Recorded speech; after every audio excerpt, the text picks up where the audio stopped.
Words at War.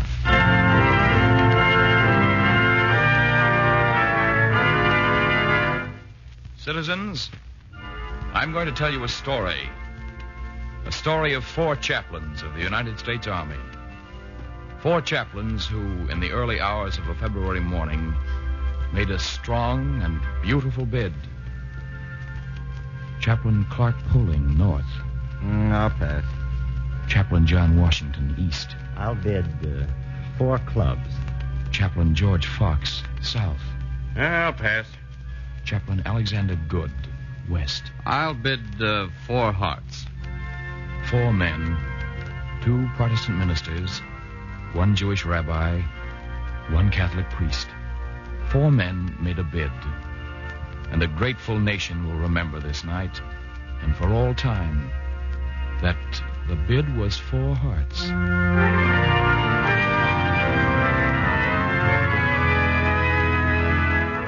The National Broadcasting Company, in cooperation with the Council on Books in Wartime, presents another Words at War program. Tonight, it's an adaptation, a portion of Captain Elwood C. Nance's book, Faith of Our Fighters. Our radio story, particularly timely today because of Brotherhood Week, concerns 4 clergymen. And appropriately, it was written for this series by a clergyman, by Father Timothy Mulvey, who submitted his script under the 5-word title, The Bid Was 4 Hearts.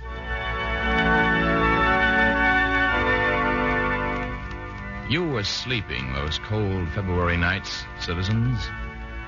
You were sleeping quietly. And while you were sleeping, citizens, the big gray shadows were out on the water. Convoy, they call it. Convoy moving in the night, carrying men and material for the United Nations. Convoy stepping cautiously over gray waters that are treacherous with submarines.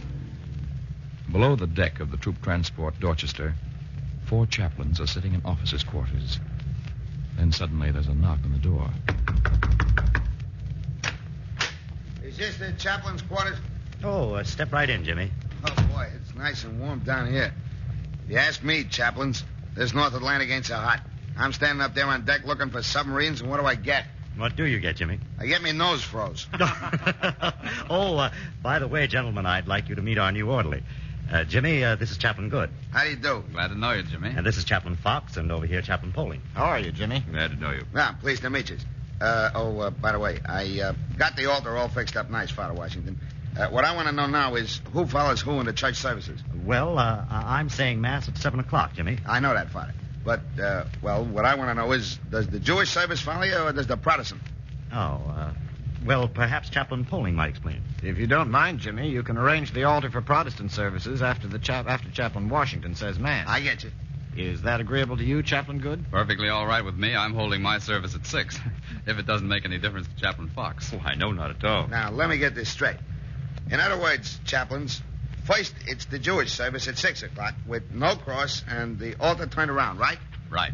Then it's the Catholic service at 7 o'clock with the cross and the altar turned around the other way, right? Right.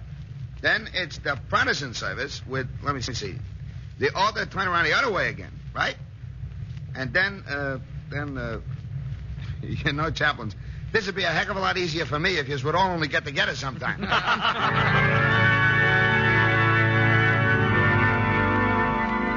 The convoy moved steadily to the north. And now that they were approaching Greenland, the escort destroyers were beginning to tighten their screening lines. The destroyers were getting nervous now. And a certain skipper was getting nervous, too. It's as black as pitch out there tonight, Jackson. Yes, sir. Any other reports? You mean about the submarines? Yes. Oh, no, sir, nothing.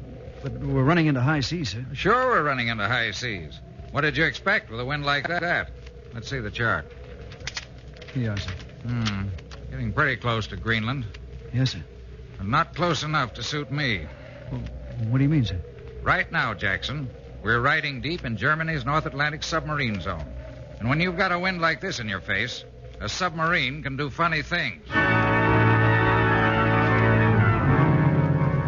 And these were the sounds that night. The large sounds of wind and waves. The small, friendly sounds of lifeboats swinging on the davits. The muffled, gray sound of boots keeping vigil on the bridge. And then the night gets very quiet in the North Atlantic. It gets very quiet in a dark cabin. A chaplain has time to lie in his bunk and remember. Chaplain Poling was remembering that night. Oh, Chaplain Poling. They call me Chaplain. Somehow in this dark room, the memory of that first fear comes back to me now. I remember how you looked at me, Dad, when I, your young minister, opened the door that day.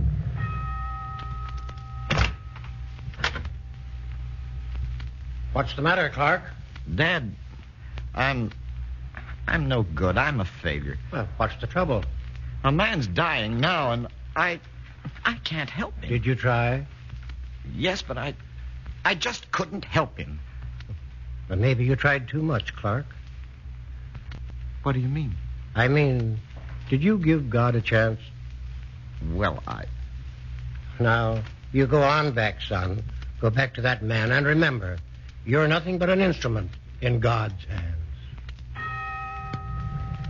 I'll never forget that, Dad. Never. An instrument in his hands. That's all you are, Clark Poling. Dear God, help me always to be your instrument. And watch over Corky and Thumper and Dad. Watch over Betty and all of us tonight.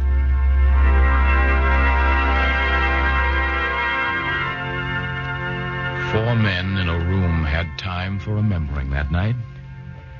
And always the memories ran straight to home. A young rabbi was remembering that night. Chaplain Good, they call me. Funny. Lying here in this room, I wonder why. And yet I don't wonder why. I know the reason, I suppose. The reason could go back to a day in French class. I'm thinking of you now, Teresa, my lovely wife. I remember how you looked that first day I spoke to you back at Eastern. We were just kids. Mind if I sit next to you, Miss Flax? No. I forgot my French book. I thought maybe I might look on with someone. Oh, I see. This is the second time you forgot your French book, Mr. Good. I know. I might forget it tomorrow, too. Yes, we were very young. But even then, Teresa, I knew I wanted to be near you always. I wanted to be near everything that's good. I wanted to be happy. I guess that's it in a nutshell. Wanting to be happy. Everyone wants to be happy. Everyone. Oh, God, my Father, look down on us tonight. Look down on Rosalie and Ruth and Ethel and my wife, Teresa. And God, help us all. Help all men to find ultimate happiness.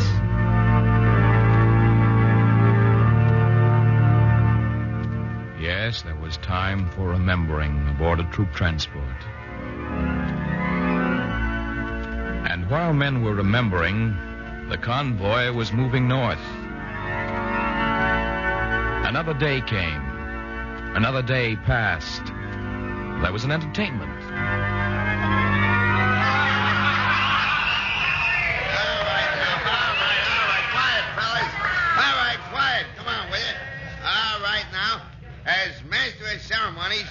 As Master of Ceremonies, it now gives me great pleasure to introduce to you our next act. But before I do, fellas, me being the Master of Ceremonies, it's up to me to, tell a little story. All right. This happened back in boot camp, fellas. You remember the way Butch Brannigan used to play the piano? Well, Butch knew everything on the piano. There was nothing you could think of that Butch couldn't play. Butch's repertory had everything from Jingle Bells to Shoot the Sherbet to me Herbert. And Butch also used to sing some funny songs. You know what I mean? Well, anyway, he used to sing them until one day the chaplain heard him. And the chaplain didn't like them songs Butch was singing. So he walks up to Butch, who was playing a piano, see? And he says, young man, do you know the 10 Commandments? Butch looked at the chaplain, scratched his head, and said, you got me there, buddy, but if you whistle a couple of bars, I think I'll be able to follow you.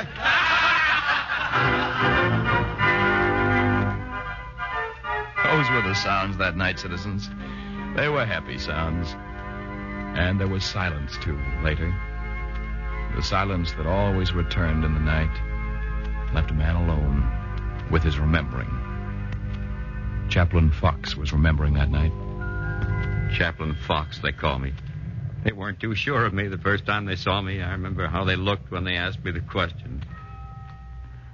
You're a Methodist minister? Yes, sir. George Fox, born in Lewiston, Pennsylvania.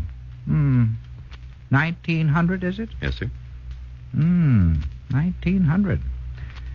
Don't you think you're a bit, old for Army service, sir? Oh, I don't think so, sir. Quite a rigorous life, you know. Yes, I suspect that, sir. I suppose you also know that a chaplain's life will be far different from, shall we say, the congenial surroundings of a parish in Vermont? I quite understand, sir. I wonder if you quite understand. Oh, I think I understand war, if that's what you mean. You do understand war? Yes, sir. So many people think they do. Well, I was engaged in active duty with the 2nd Division, World War I, wounded in combat, sir. Oh. Received a Purple Heart. Well. Silver Star. My. A Croix de Guerre with palms, sir. Yes, with palms. I also have a son who was a Marine in this war, sir. Yes, of course. You see, I think I do understand war, sir. Naturally. You laughed when I told you that, Mary Elizabeth. Yes. I'd like to see the sun shining again in Gilman, Vermont, Lord. I'd love to see it again. The sunshine and the hills. Mary Elizabeth and Wyatt. And you, my wife. Yes, it'll be a great day, Lord, when this old fox can come home to all his cubs again.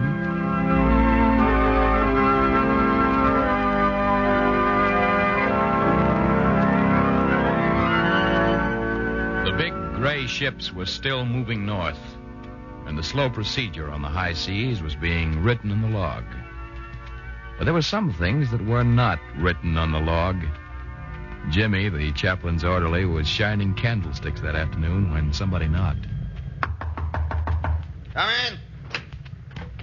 Well, what can I do for you, Sergeant? I was looking for one of the chaplains. The chaplain's is busy. What do you want? Well, it's about a letter I wrote to my girlfriend. Your girlfriend? Yeah. Well, for crying out loud, what do you want the chaplains for? Well, it's, Oh, I get you. Oh, you mean you want a little help, sort of? Yeah, that's right. I don't know spelling so good. Well, why didn't you say so in the first place? Here, give me the letter. I'll give it the okay for you, Sergeant. Hey, here you are. I happen to know a little something about this sort of thing, me being an orderly. Look, don't get that envelope dirty. Okay, take it easy. I'll wipe my hands. You know, Sergeant, being a chaplain's orderly, you get to know how to handle these minor details. In fact, 2 more weeks hanging around these chaplains, I'll be able to give out with a sermon myself. Okay, where's the letter? Here. And be careful. It took me 3 hours to do it. Let me see now. Where is... On the other page. Oh, here we are. Dear Toots. Toots, Sergeant. Is that her name? Well, that's what I call her. Sergeant, you know Toots is no name for a self-respectful dame. She was baptized, wasn't she? Well, I guess so. Baptism is a sacrament, in case you don't know, Sergeant. Yeah? So call her by her baptismal name, see? Okay. Okay. Now, what is her baptismal name? Marcella. Oh, that's a nice name, Sergeant. And here, I'll write it for you. M-A-R... just for the fun of it, how would you spell Marcella, Sergeant? You got me. Dear Toots, how you feeling? I'm fine. I hope you are the same. About getting married when I get back, Are you going to marry this dame, Sergeant? You bet I am when I get back. Is she a good girl? Good? You know what I mean? Sure, she's good. What do you think? All right. Keep your shirt on. I'm only trying to tell you, Sergeant, that the only kind of a girl worth coming home to is a good girl. The chaplains will tell you the same thing. Yes, the chaplains will tell you. The chaplains told you many things. And in the quiet hours, a chaplain has time to tell himself something. Chaplain Washington, they call me. The altar boys call me Father John. There was a time when I thought I'd never get quite used to being called Father. And times when I wondered what it meant to be a priest. What has it meant to be a priest? Well, being a priest means many things. It means you, Lord. The eyes and lips and mouth of you. Speaking again those words over bread and wine. That's my Mass. My priesthood is you, Lord, in the long hours of the confessional. That's the way you wanted it, Lord. Whose sins you shall loose. That's what you said. Well, I have loosed. I have liberated. Oh, my good God. I, a sinner, have lifted my hand in absolution.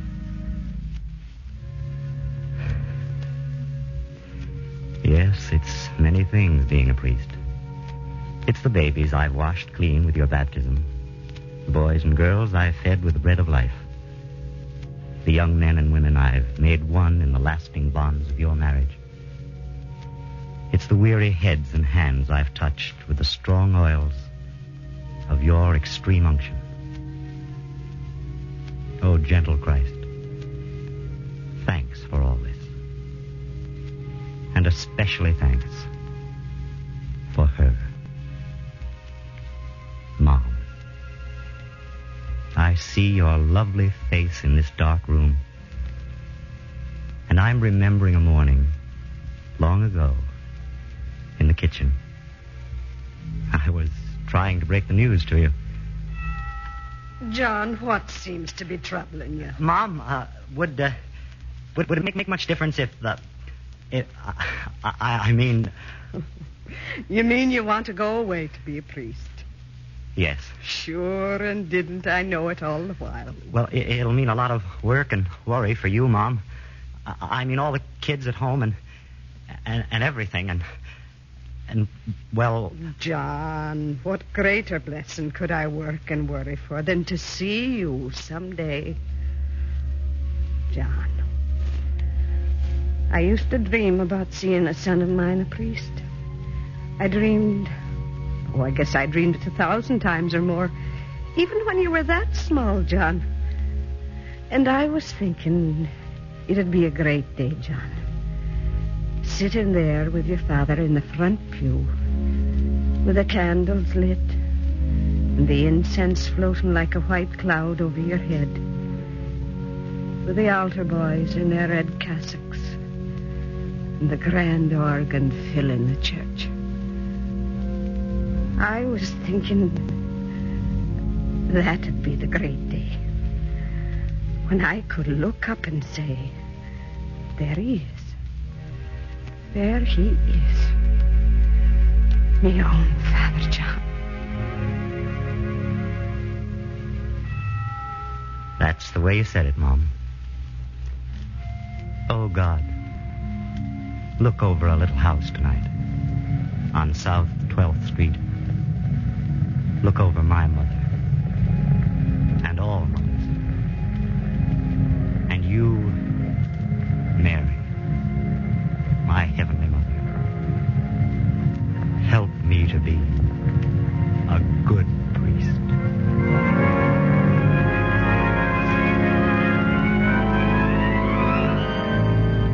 The convoy moved slowly into the dawn. It moved cautiously all that day against high seas. And when night settled down again in the North Atlantic, 4 chaplains were tired, so they relaxed around a table. They said casual things. It's your deal, Pauling. They weren't thinking about the gray waters now. I'll pass, Washington. They were merely looking at cards. I'll bid 4 clubs. Making small, pleasant calculations. Yeah, I guess I'll pass. And then? Let me see. I think I'll bid 4 hearts. Stand by.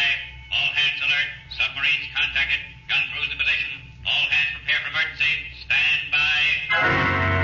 You've heard the word stand by.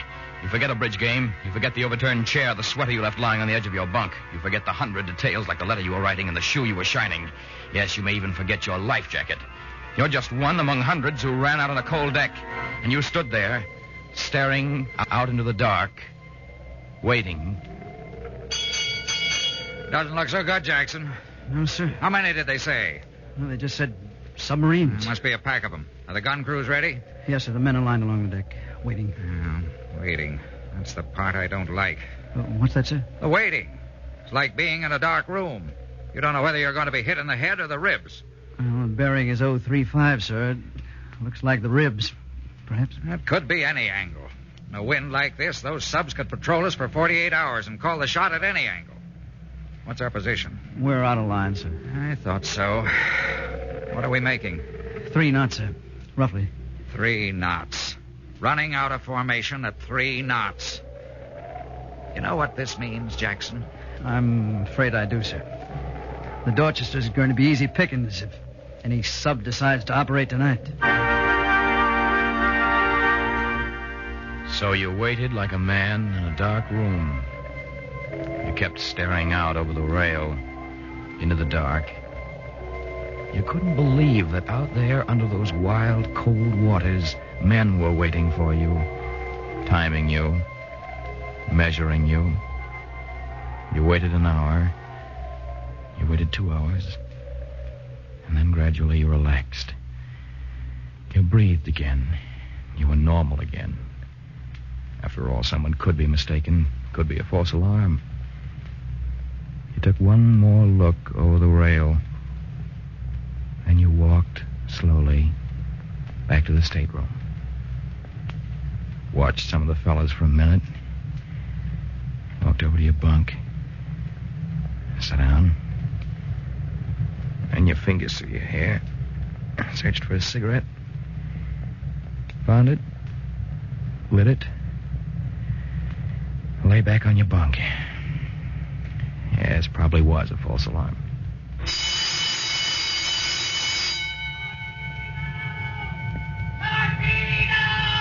Like a live, bubbling, murderous fish, it was coming. Stand by. Like a tiger shark, it had spotted you. Here it comes. Here it comes.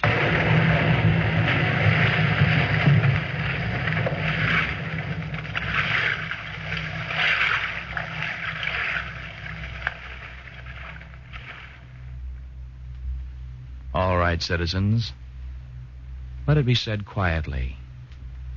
Let it be said without the noise and confusion of men jumping over the side of a stricken ship. Let it be said without the shouting of boys as they watched the cold sea coming up to meet them in the dark. Let us say only the Dorchester was gaping with a wound from which she would never heal. Right now, it's getting more quiet. The lifeboats are pulling slowly away. The Dorchester is settling slowly. 4 chaplains strapped in their life jackets are standing on the deck of that stricken ship. Are you okay, Pauling? Fine, Washington. How about you, Rabbi? So far, so good. And you, Fox? I'm all right. Well, she's going fast. All the lifeboats are gone. We got most of the fellas over the side. Wait a minute. Look at this kid. I can't die. I can't die. Take it easy, son. Where's your life jacket? I lost it. I can't die, chaplains. I can't. He lost his life jacket. Look, over there. 3 more kids without their life jackets. Son, listen, son. Pay attention to me. Here. Yes, sir. Can you swim, son? No, sir. None of us can swim. We're afraid, sir. We're afraid to go over the side. I see. And no life jackets. Well, chaplains? Yes. You're right. Of course. It's the only way. I'll take this lad, Father. You and Paulie. This boy's mine. Here, son. Quickly. Come on, stand up. Stand up straight. Now. All right, lad. Yes, sir. Raise your arms. Okay. No, higher, higher. You're going to be all right. You've got to be all right.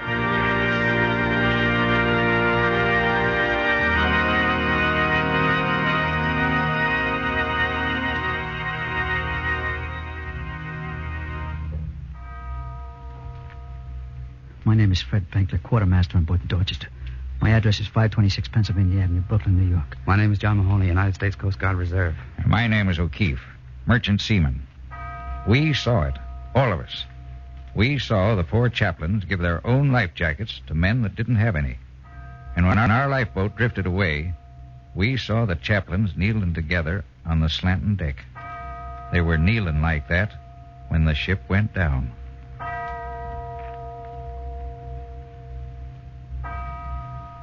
Yes, the bed was 4 hearts.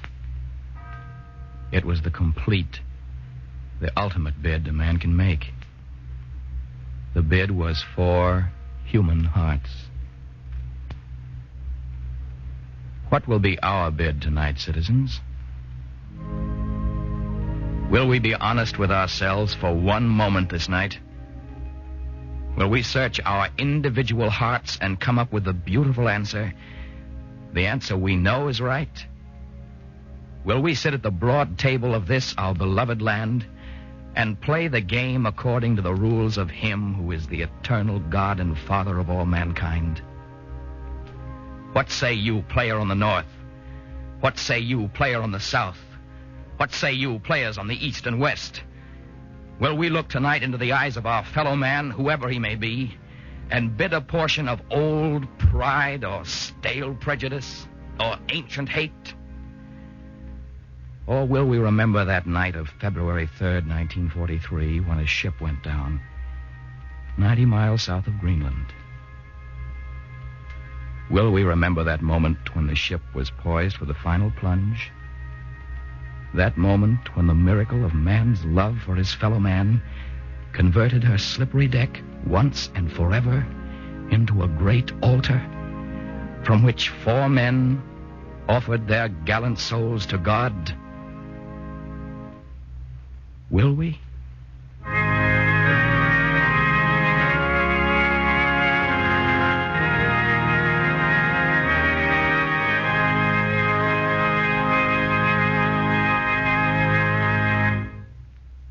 Tonight on Words at War, we've brought you a portion of Captain Elwood C. Nance's book, Faith of Our Fighters. The radio dramatization was by Father Timothy Mulvey. The 4 chaplains were James Monks, Chaplain Washington, Carl Emery, Chaplain Poling, Ted Jewett, Chaplain Fox, and Martin Blaine was Chaplain Good. Our narrator was Lamont Johnson. The music was arranged and played by William Meader, and the production was under the direction of Anton M. Leader.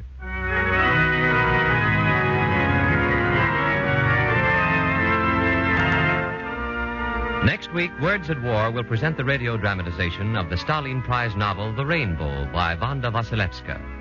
This series of programs is brought to you in cooperation with the Council on Books in Wartime by the National Broadcasting Company and the independent radio stations associated with the NBC network.